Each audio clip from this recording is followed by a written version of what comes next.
Salam untuk kita semuanya, berjumpa lagi dengan saya di channel Aritela Tutorial, tempat kita untuk berbagi informasi seputar informasi pendidikan dan informasi guru, serta informasi honorer dan informasi lain yang ada hubungannya dengan dunia pendidikan dan guru dan dunia honorer atau informasi yang relevan.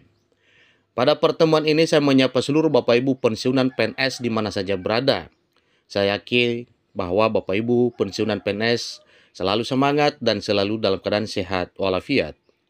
Pada pertemuan kali ini ada hal penting perlu saya sarankan kepada Bapak Ibu terkait dengan informasi perubahan skema pembayaran gaji pensiunan PNS di era pemerintahan Pak Presiden Prabowo Subianto.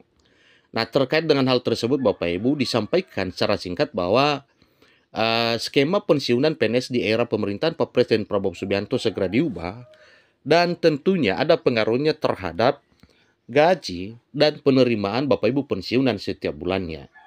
Nah, tentu perubahannya yaitu perubahan positif yang kita harapkan, yaitu penerimaan para pegawai negeri sipil pensiunan khususnya ini akan berubah ya, berubah naik maksudnya Bapak Ibu, ada peningkatan dari yang sebelumnya. Nah, supaya lebih jelas Bapak Ibu, mari kita ikuti informasi berikut sampai selesai. Jangan lupa support terus channel ini dengan cara like dan subscribe, share, dan komen, supaya semua informasi yang disalurkan melalui channel ini selalu update di layar Bapak Ibu. Tanpa basa-basi lagi, langsung saja pada informasinya. Jakarta, CNBC Indonesia. Pemerintahan berencana mengubah skema uang pensiun bagi para aparatur sipil negara atau ASN. Perubahan ini tertuang dalam rancangan reformasi perlindungan hari tua bagi aparatur sipil negara yang ditetapkan dalam dokumen kerangka ekonomi makro dan pokok-pokok kebijakan fiskal atau KEM PPKF 2025 edisi pemutakhiran. Dengan demikian Bapak Ibu, berarti ini sangat diyakini bahwa di era pemerintahan Pak Presiden Prabowo Subianto, skema pensiunan itu akan berubah menjadi lebih baik lagi. Sehingga nantinya kesejahteraan Bapak Ibu pensiunan ini memadai dan tentunya itu adalah merupakan satu hal yang perlu kita syukuri.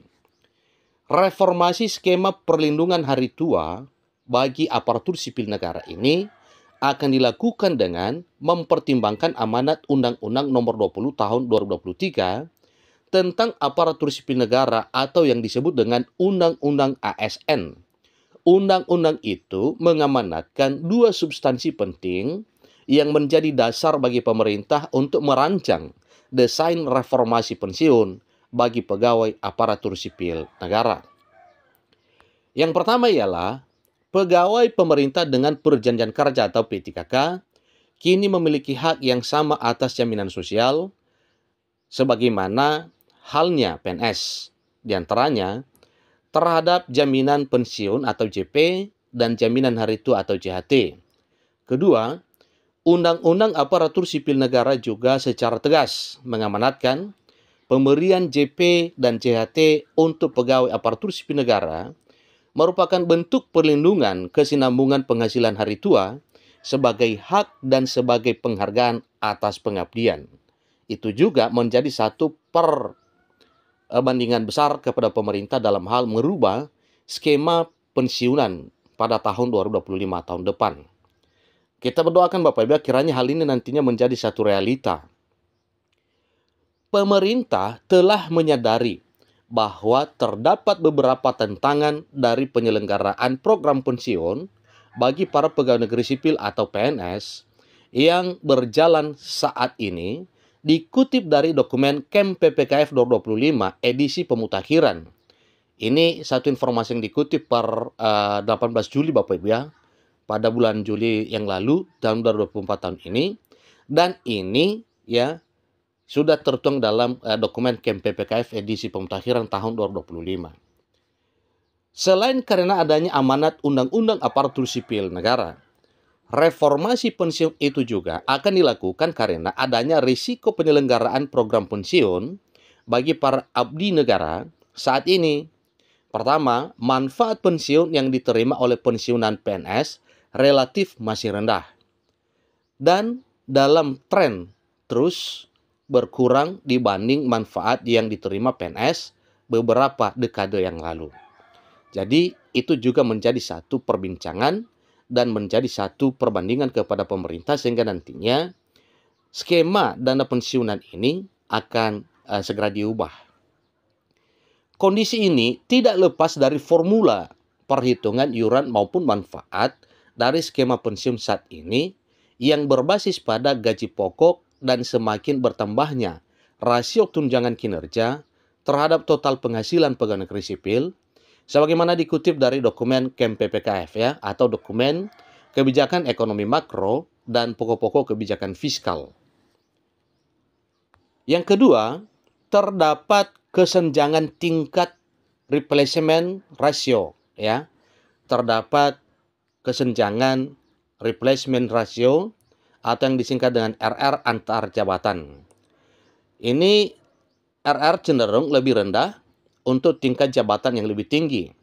Contohnya pensiunan pejabat eselon 1A hanya menerima manfaat pensiun kurang dari 10% dari penghasilan terakhir.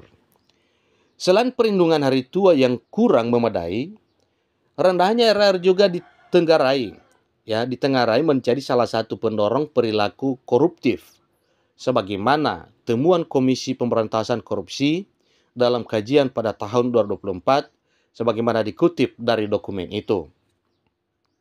Ketiga, pemerintah dianggap penyelenggaraan program pensiun saat ini yang mengikuti skema manfaat pasti dengan pembiayaan PSUGO, yakni manfaat pensiun yang sepenuhnya menjadi beban APBN berpotensi untuk terus meningkatkan risiko fiskal ke depan seiring dengan tren population aging. Beban ini diperkirakan akan terus meningkat. Memperhatikan berbagai tantangan itu, pemerintah menyadari bahwa reformasi program pensiun aparatur sipil negara merupakan suatu kebijakan yang bersifat urgen untuk segera ditempuh. Tulis pemerintah dalam dokumen KEM-PPKF 2024 edisi pemutakhiran 2025. Secara garis besar, arah reformasi program pensiun bagi pegawai ASN ke depan akan terbagi ke dalam dua kelompok besar, yaitu perubahan skema program untuk PNS existing dan pengembangan program baru untuk PNS baru dan P3K. Itu secara garis besarnya Bapak Ibu supaya kita ketahui bersama. Garis besar desain reform yang menjadi prioritas pemerintah. Pertama, pemerintah akan memastikan bahwa tidak terdapat PNS existing yang mengalami penurunan manfaat pensiun.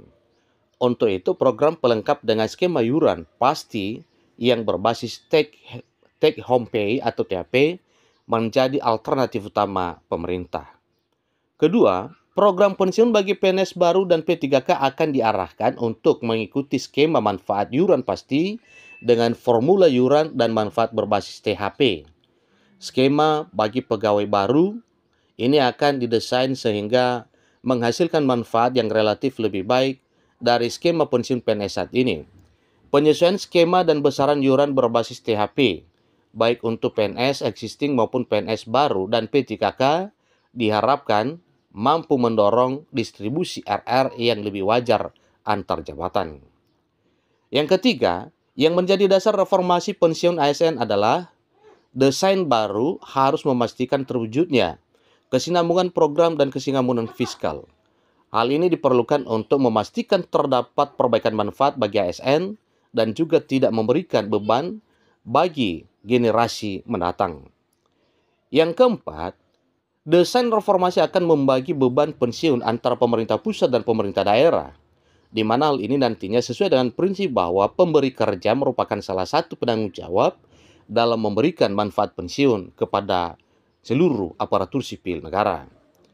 Perubahan besaran dan formula iuran serta perubahan skema dan formula manfaat akan diputuskan pemerintah dengan tetap mempertimbangkan kemampuan APBN dalam mendanai, kemampuan ASN dalam mengiur perbaikan manfaat, kesinambungan program, dan ketahanan fiskal baik masa kini maupun masa mendatang. Ini juga dikutip dari dokumen kebijakan ekonomi makro dan pokok-pokok kebijakan fiskal edisi pemutakhiran tahun 2025 tahun depan. Itulah informasi Bapak Ibu mengenai skema pensiunan yang segera akan diubah mungkin ya di era Pak Presiden Prabowo, mengingat satu dan lain hal yang merupakan kesejahteraan bagi Bapak Ibu pensiunan pegawai negeri sipil. Demikian informasinya, semoga bermanfaat. Sampai ketemu pada informasi berikutnya. Terima kasih.